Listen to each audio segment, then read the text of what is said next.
Hey Flamazing peeps, welcome back to my channel.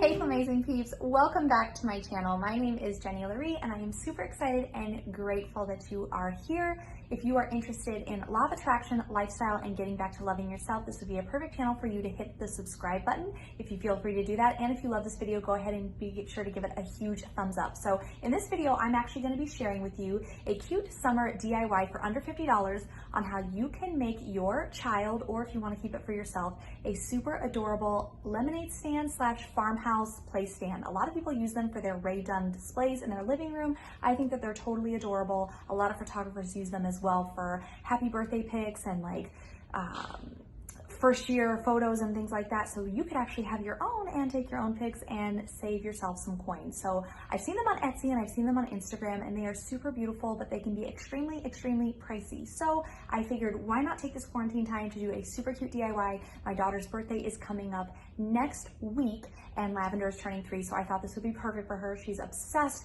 with playtime and playing house, and this is the perfect project to do for her. So without further ado, go ahead and hit that like button if you like this video, and let's get into it.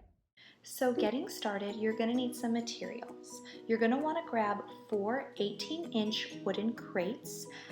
I got mine at a home improvement store. I actually got them at Menards, but I have seen them at Walmart and at Michael's. And honestly, you could make them as well, but we aren't that fancy on this channel, so I already had them pre-made. You're also going to need 3 pieces of wood to make the stand sign, which you're going to see later. I chose these because they were already pre-cut, and if you don't have a saw or any other types of tools at home, the home improvement store like Lowe's or Menards or Home Depot, they always can cut wood for you, just as long as you have the measurements.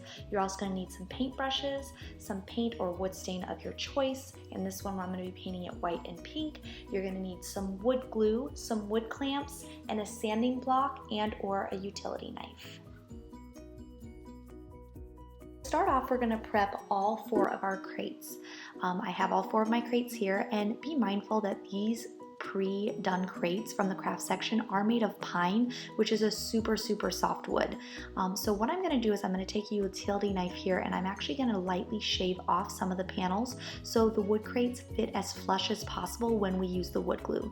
And honestly, you're not supposed to use a utility knife and cut towards you, so I actually changed that and cut away from you. Especially if you're doing this, please be careful, guys. That utility knife can just slide, and I don't want anybody to cut themselves. If you don't want to use a utility knife, you absolutely could use a sand block. I just used a utility knife because it was super simple, and the pine is so soft that it just shaved off really nice. So I'm just going to make sure everything is shaved off so everything fits. So I'm actually showing you guys this. I needed a spray bottle. So this I found off Amazon. It's so cute. It looks like a little bottle of rosé.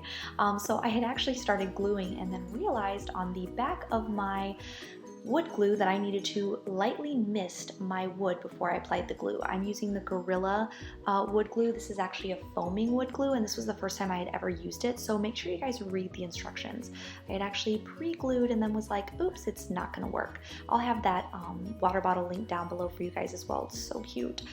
So go ahead and spread the wood glue all over your piece. I'm gonna go ahead and just get on the edges. Pretty self-explanatory. And then I'm actually going to place the other crate flush on top and match up the holes. So now I'm just lining up the top part of the slats to make sure that the front is going to look nice and even. Again, these are pre-made, so if it doesn't line up exactly, don't worry about it. You can always fix that later. I'm going to use one side of the front, and the back is going to be used for storage for her toys. Go ahead and grab your wood clamps, clamp them down. You guys can get really nice wood clamps for super cheap. I think these are about $3 a piece. And go ahead and let your project dry before going on.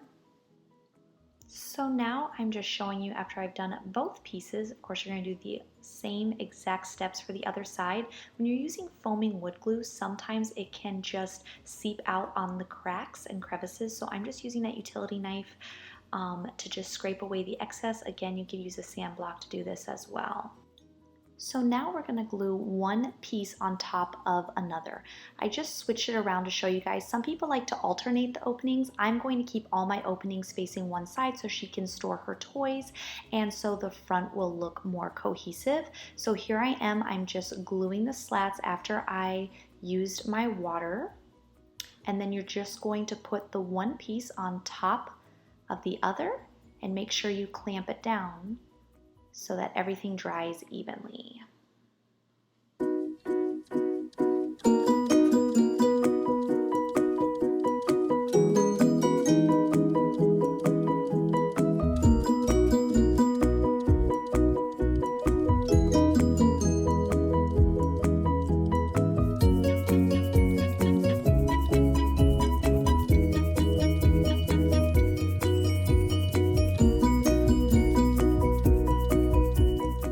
So once all 4 crates are dry, you're going to apply the 2 skinnier or smaller pieces of wood that are going to hold up your larger wood sign. So I'm just going to apply the wood glue on the top half part of the crate and then line up the bottom piece of that wood so I know it's going to be even on both sides. Of course, you can measure this out, but I'm really not a technical person and I like as little math as possible. So I just went ahead and eyeballed it and clamped that down. And then to add the larger piece of wood at the top where you can write lemonade stand or make it into a chalk sign, you're just going to apply the piece of wood on top, and then I actually just set some heavy pots and pans. You could use rocks or a really heavy dictionary. Do people even have those in their house anymore? I don't know.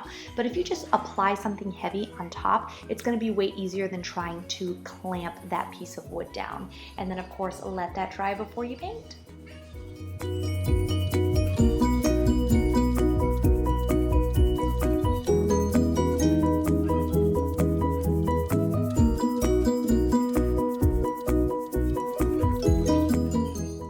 After everything has dried for at least 24 hours, your final step is to paint. Yay! It's my favorite part of any project is painting. My favorite paint to use is definitely the Waverly chalk paint. I love chalk paint. It's super easy. It's got great coverage. It dries quickly. If you spill some, you can wash it off. It's super easy. But I didn't have enough to do this project because of the quarantine. So when I went to Menards, I found a generic outdoor long-lasting durable paint. I got it in semi-gloss so that the project wouldn't look super, I don't know, flat, I guess, if you can even say that. I got a semi-gloss because I like projects to look shiny, and if my daughter's playing with it and I accidentally have her spill something, or you know how kids are messy, you can clean it up really easy with a semi-gloss or a high gloss paint. So of course you just finished painting the rest of the project, and I'm super excited to show you guys how it turned out. And these are the final results. I am so excited on how everything turned out with this project. Super affordable, super adorable, and super, super easy. So thank you guys so much for watching this video. I hope you guys have a wonderful day. I hope this video inspires you to do something fun for yourself and for your kiddos, and I hope you all have an amazing rest of the day. See you next time.